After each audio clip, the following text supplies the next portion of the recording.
Most people's first mead tastes fine. The second tastes exactly the same. I'm going to show you the decisions that separate a batch you're proud of from one that holds up at a BJC competition. And one of those decisions happens to be before you even open the honey. If you have ever pulled a finished mead batch and thought it was close but not quite there, you're not imagining things. Something earlier in the process quietly shaped that result. And most of the time, you never trace it back to the real cause. What I want to do here is walk you through the full process, the way I actually run it in 2026. Not the beginner version, not the shortcut version, but the one that gives you a mead you can repeat and improve every single time. There's also one piece of equipment most homebrewers never touch, and I want you to keep that in mind for later. For now, here's the step where most batches quietly get damaged before fermentation even starts. One shortcut in the next step can show up as an off flavor 3 weeks later, and you will never trace it back to this moment. The part that gets people is not the obvious stuff. It's the bottom of a spoon, a lid that touched the counter for 30 seconds, tubing that was cleaned last week, or the inside of an airlock that never got attention. I use Star San on everything every time, including the inside of an airlock and the lip of the fermenter lid, because anything that touches your mead needs to be sanitized. Water is the next place batches quietly get ruined. If your water contains chlorine or chloramine, it can react during fermentation and produce chlorophenols.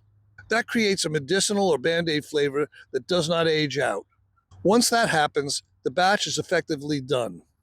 Using filtered water that removes chlorine or reverse osmosis water solves this problem and gives you a clean starting point. If you're new here, please take a moment to like and subscribe. It helps me keep sharing these lessons with our community. Once you have clean equipment and clean water, you can build your batch. I target an original gravity of about 1120. That typically produces a semi-sweet mead finishing around 1020 with roughly 13 to 14% alcohol. I work around a 3-to-1 ratio of water to honey and adjust from there to hit that gravity. The water I use tends to be alkaline, around pH 8 to 9.5, which helps offset acidity once the honey is mixed in. Before pitching yeast, I check the pH. A simple way to estimate it before building a full batch is to mix 1 cup of water with 1/3 cup of honey and measure that. I aim for a starting pH between 3.8 and 4.3. During fermentation, pH will naturally drop. That's normal. I monitor it to make sure it does not drop too low for healthy yeast activity. If your honey is thick, warm the container in water around 100 to 105 degrees Fahrenheit so it pours easily. Do not boil it because higher heat drives off the aromatics that make that honey unique, and those aromatics are a large part of what BJCP judge is actually evaluating. Once everything is mixed, I take readings with both a refractometer and a hydrometer. The refractometer is useful before fermentation starts, but once alcohol is present, it becomes inaccurate. That's why I rely on a hydrometer for final gravity readings and to confirm fermentation is actually complete. Now we get to the part that has changed the most for me going into 2026. Yeast selection matters, but how you support that yeast matters even more. I always read the spec sheet. QA23 performs best between 59 and 64 degrees Fahrenheit and tolerates up to 14.5% alcohol. I use 71B for fruit-forward meads because it can metabolize malic acid, and I use D47 for traditional batches where I want a rounder mouthfeel. The bigger shift is nutrients. I use only Fermate O, no DAP, and about 1.25 grams per gallon added across a 4-stage staggered schedule. Most people assume more nutrients means a safer ferment. What actually happens when you overfeed early is the opposite, and you can push the yeast in producing the exact off flavors you were trying to avoid. Temperature control is just as important.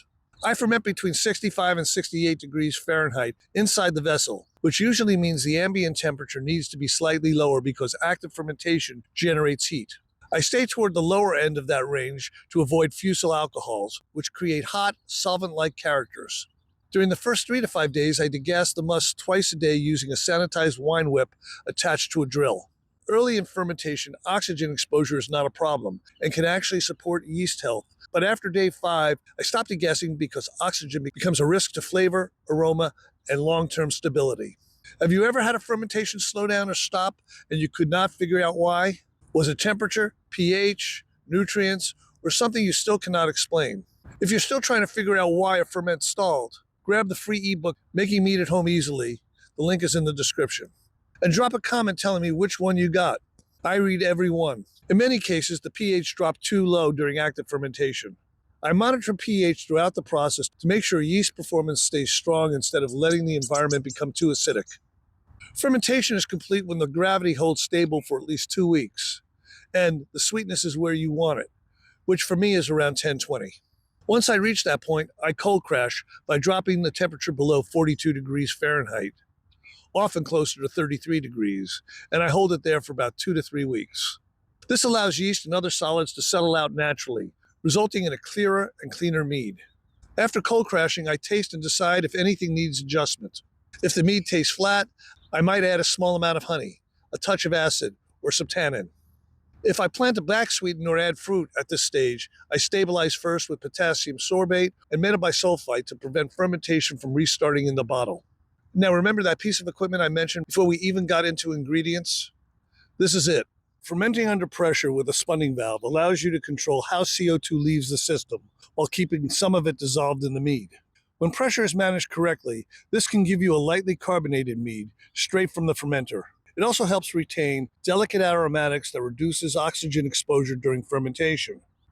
And most home mead makers are still not using it. If you want every step written out so you can follow it batch by batch without relying on memory, including the full troubleshooting section, the adjustments I make at cold crash, and the exact pressure settings I use with the spunding valve, that's all in my ebook, The Practical Mead-Maker. The link is in the description below. Now, bring this all the way back to the beginning. Sanitation seems basic. It determines whether every other decision you make has a chance to work. You can control pH, temperature, nutrients, and pressure, and still lose the batch if your equipment was not properly cleaned. So the real question is not whether you know this process. Once you start controlling these decisions instead of guessing, you're just not adjusting mead anymore. You're building something you can repeat, refine, and eventually be proud to put in front of a judge. If you found this video useful, please subscribe because this is where real improvements start to stack. Happy mead making.